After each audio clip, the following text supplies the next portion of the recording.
안녕하세요. 오늘 저희가 함께 살펴볼 자료는요. 미국 뉴저지 찬양교회 노승환 목사님의 설교 말씀입니다. 아, 네. 그 고린도전서 9장 19절에서 22절 말씀이죠. 맞습니다. 사도 바울의 그 모든 사람에게 모든 것이 되는 삶의 원칙. 이게 도대체 무슨 의미인지, 또 오늘날 우리가 어떻게 참된 자유인으로 살아갈 수 있는지 그 핵심 내용을 좀 파헤쳐 보려고 합니다. 네, 좋습니다. 이 설교가 참 흥미로운 게 바울의 행동이 겉으로 보기에는 좀 일관성이 없어 보일 수도 있잖아요. 이랬다 저랬다 하는 것처럼. 네, 그렇죠. 어떤 때는 할례를 행하기도 하고 어떨 때는 또 안 하고. 맞아요. 하지만 실제로는 그 복음 전파라는 아주 분명한 핵심 원칙에 기반하고 있었다는 걸 강조하죠. 여기서 정말 재미있는 지점이 바로 그 자유와 종됨의 역설인 것 같아요. 아, 자유인이면서 동시에 종이다. 이게 참 생각할 거리를 많이 던져주는데요. 설교에서도 이 부분을 설명하려고 공자나 예수님 예를 들었죠? 네, 맞아요. 공자가 제자들의 성향 따라서 같은 질문에도 다르게 답했다는 거나 예수님께서도 병자를 고치실 때 보면 뭐랄까 각기 다른 방식을 쓰셨다는 점. 네네. 그게 그냥 변덕이 아니라 그 사람을 위한 지혜로운 접근이었다는 해석이 참 인상 깊었어요. 그렇습니다. 바울의 경우도 그래서 디모데에게는 유대인을 생각해서 할례를 받게 했지만 디도에게는 오히려 그 복음의 진리를 지키기 위해서 할례를 받지 못하게 했잖아요. 상황은 다른데 네, 여기서 중요한 건 설교에서도 강조하듯이 그 행동의 겉모습, 표면이 아니라 그 안에 있는 동기라는 거죠. 어떻게든 몇 사람이라도 더 구원하려는 그 사랑의 동기. 이게 일관된 원칙이었다는 겁니다. 그 동기. 그것 때문에 유대인에게는 유대인처럼 또 율법 없는 이방인들에게는 그들처럼 다가갔다는 말씀이시군요. 그렇죠. 근데 설교에서는 바로 이 지점에서 진정한 자유란 그럼 무엇인가? 이런 질문을 던지더라고요. 그냥 내가 하고 싶은 대로 다 하는 게 자유일까? 아니면 할 수 있는 힘이 있는데도 어떤 더 큰 가치를 위해서 스스로를 좀 제어하고 낮추는 것. 그게 진짜 자유 아닐까? 뭐 이런 거죠? 네. 설교는 후자가 진짜 자유에 더 가깝다고 이야기하는 것 같아요. 맞습니다. 그냥 인간적인 욕구나 본능만 따라 사는 건 결국 그 욕망의 노예가 되기 쉽다는 그런 통찰이죠.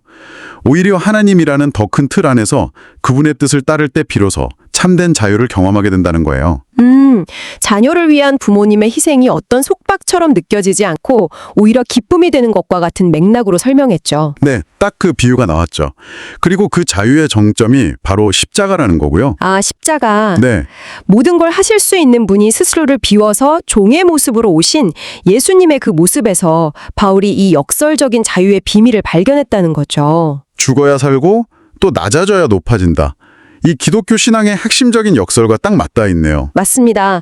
바로 그 십자가 사랑이 바울로 하여금 어떤 자기 중심성을 넘어서서 인종이나 문화, 계급의 벽을 허무는 진정한 자유인이 되게 했다는 것이 이 설교의 진단인 것 같아요. 네, 이 자유는 그래서 다른 사람들을 향해서 마음을 닫거나 혐오하는 게 아니라 오히려 열린 마음과 친절함으로 나아가게 하는 힘이 된다는 거군요. 그렇죠.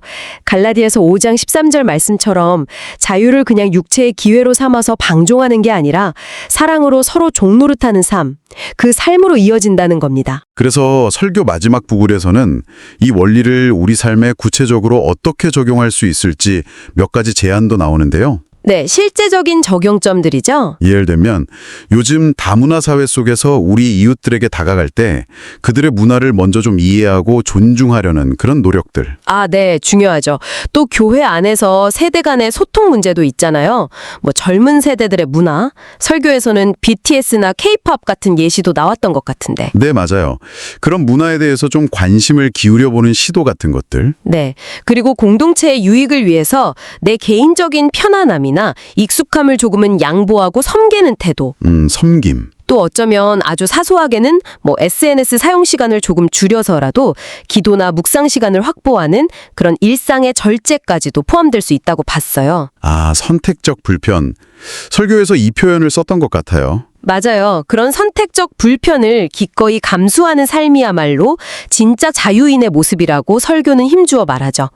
마치 단기 선교 같은 데 참여한 분들이 그 희생 속에서 오히려 더 큰 기쁨을 경험하는 것처럼요. 듣고 보니 결국 몇 사람이라도 더 얻기 위해서 나 자신을 기꺼이 내어주는 삶.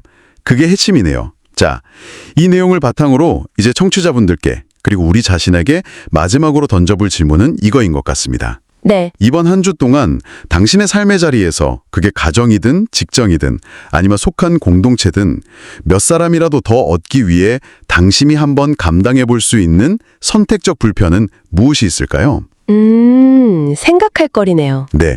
어떻게 하면 복음을 위한 다리가 될 수 있을지, 그 첫걸음으로 무엇을 할 수 있을지 한번 깊이 고민해 보시면 어떨까 싶습니다. 사실 이 역설적인 자유의 길은 우리 힘만으로는 참 어렵죠.